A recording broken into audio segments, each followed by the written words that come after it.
بسم اللہ الرحمن الرحیم۔ حضرت عمر رضی اللہ تعالیٰ عنہ کا تقوی۔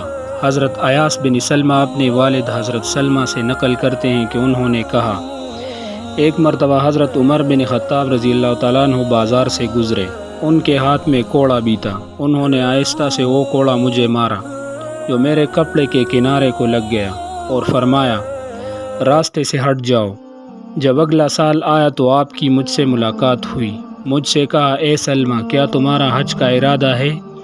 میں نے کہا، جی ہاں۔ پھر حضرت عمر رضی اللہ تعالیٰ عنہ میرا ہاتھ پکڑ کر اپنے گھر لے گئے اور مجھے 600 درہم دیے اور کہا، انہیں اپنے سفر حج میں کام میں لے آنا، اور یہ اس ہلکے سے کوڑے کے بدلہ میں ہیں جو میں نے تم کو مارا تھا۔ میں نے کہا، اے امیر المومنین، مجھے تو وہ کوڑا یاد بھی نہیں رہا۔ فرمایا، لیکن میں تو اسے نہیں بھولا، یعنی میں نے مار تو دیا لیکن سارا سال کٹکتا رہا۔